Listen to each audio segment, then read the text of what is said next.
So, you've decided to play 10 Candles. Congratulations, you've just taken your first step towards a horrible, untimely death. So, 10 Candles is a zero prep, one-shot tabletop roleplay game. If you're unfamiliar with roleplay games, what one-shot means is that it's designed to be played in just one single session, as opposed to a campaign which might be played in one of the larger, more mainstream games like, say, Dungeons & Dragons or Pathfinder, where it's designed for the same party of players to come back session after session after session and continue developing characters with an ongoing story. A one-shot is just... if you think of a campaign as like a TV series, a one-shot is like a movie. It's just sit down, play it, it's over. Now, 10 Candles is a very rules-light roleplay game, which makes it quite nice for people who are a little bit daunted by the concept of all the different dice and character sheets and everything like that. I mean, if you consider this is the rulebook for Privateer Press's Iron Kingdoms roleplay, and this is the rulebook for Fantasy Flight's Star Wars Edge of the Empire roleplay game. This is 10 Candles, and to be fair, half of this rulebook is gameplay examples and scenario ideas, so it's very, very rules light. Now, 10 Candles is what is referred to as a tragedy horror game. It's not considered a survival horror by the creators themselves, for the very simple reason none of the players are getting out alive. It's very important to know this going in for two main reasons. First of all is so that no players are left feeling like, oh no, the game was stacked against me from the start, it wasn't fair. Well, it was stacked against you from the start, that's the nature of the game, unfortunately, but it's what makes it fun. Secondly, knowing that the players are all going to die, it does mean that your decisions will be made based on telling a good story rather than trying to sort of win the game. A lot of the times when I've played, players have done things to their characters or made decisions on behalf of their characters which have played out for their character very badly, but which tell a very good story. So by knowing that no one's getting out alive, it means that you can focus more on creating a really good narrative rather than just trying to survive. Now, there is a very basic concept around 10 Candles, which is why it's designed to be played by the light of 10 tea light candles. This concept is deliberately vague in order that it can be applied to any number of scenarios. It could be applied to real world setting, fantasy, science fiction. You could even do it very specific to a franchise that you might enjoy, like Star Wars or Game of Thrones, hell, even Avatar: The Last Airbender. Whatever it is that you fancy, you can apply 10 Candles to it. The basic concept of 10 Candles is this: 10 days ago, the world went dark. There is no explanation of why it went dark, but the sun went out and the world was plunged into darkness. 5 days ago, they appeared. And again, they are left deliberately vague, so they could be aliens, they could be some kind of Lovecraftian horrors, they could be the Salvation Army. It's entirely up to the players and the GM to let that unfold as the game progresses. And the players will take on the roles of survivors in this dark apocalypse, whatever you want to call it, and they are just trying to stay alive. If you think of it like one of these horror films where all of the characters die at the end, that's basically it. The players know their characters are going to die, but it's essential that the characters themselves think that they can get through this, and they are just trying to live through the horrors that are ensued. So, on the subject of it being like a film, the game takes place over the course of what are referred to as 10 scenes, and each scene is represented by one of the 10 tea lights. In one of these scenes, whenever a player fails a dice roll, it ends the scene, one of the candles is extinguished, and then the game moves on to the next scene. And it does so until you're down to the last single candle, and at that point, if a player fails a dice roll, the candle isn't extinguished, the player is. And it progresses that way until the final player has died, and then that last candle goes out.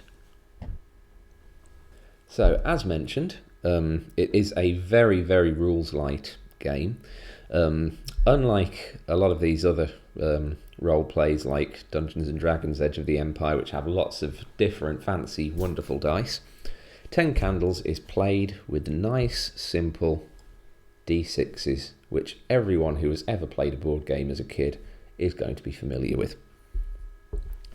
So you don't have various skills like in some role plays where you might have a dexterity skill, a strength skill, intelligence skill. You don't have anything like that. Anytime that you want to attempt anything as a player, you basically roll a number of d6s equal to the number of tea lights still lit. And in order to succeed, all you need to roll is one single 6. You can roll 9 ones and 1 6 and you have successfully passed that test. However, for every 1 that you roll, that dice is removed from your dice pool until the end of this scene. So as the scene goes on, it gets progressively more and more difficult to succeed in your dice roll. Then when you do inevitably fail and one of the candles is extinguished, the dice pool is then refilled back up to the number of candles still remaining. So your second scene, you will have 9 dice, 8, 7, 6, etc. until there is only 1 candle remaining, and every last desperate scramble to stay alive depends on a 6 out of your 1 remaining dice. Now, one thing that does make this very different from a lot of other role plays is that it is much more like a collective storytelling experience where everybody gets to contribute quite significantly to it. Whereas in I'll keep using the example, in say Dungeons and Dragons, you are playing the role of your character and the GM just controls everything else. They control non-player characters, NPCs, they control the events of the world around you, and you are just basically playing your character inside their story.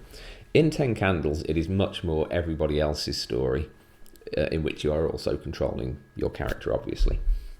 But a perfect example is, say, in D&D, you say, I want to search a room. Okay, make me a skill check, and you roll. It's like, congratulations, you passed your test. This is what you found in that room.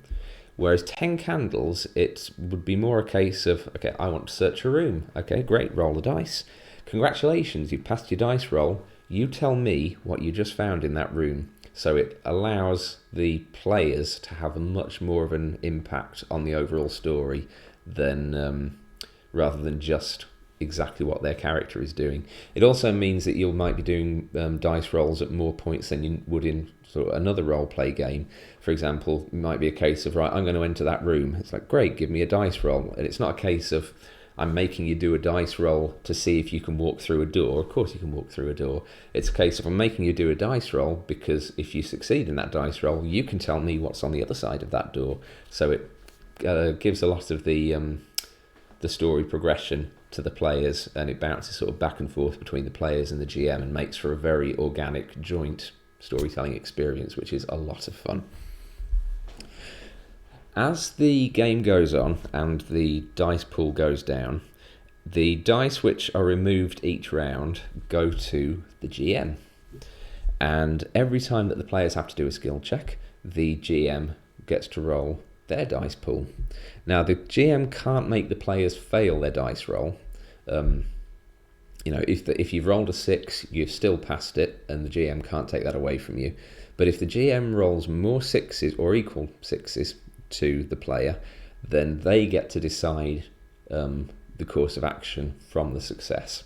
So it's basically very it makes for a very interesting sort of exchange of power, basically. Whereas early on in the game, the players are succeeding most of their dice rolls and determining the course of the story.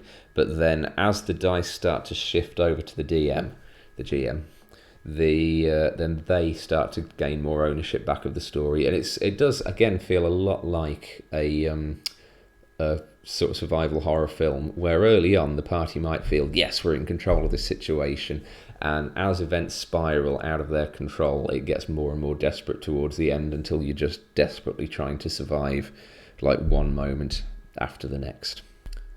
There is one other way in which the story does progress, and that is called speaking truths. And that has got a little bit of depth to it, so I will cover that in another video. But that was the basics of 10 candles. Basically, you roll dice, 6s are good, 1s are bad, and when the last candle goes out, everybody dies. Thank you for coming to my death talk.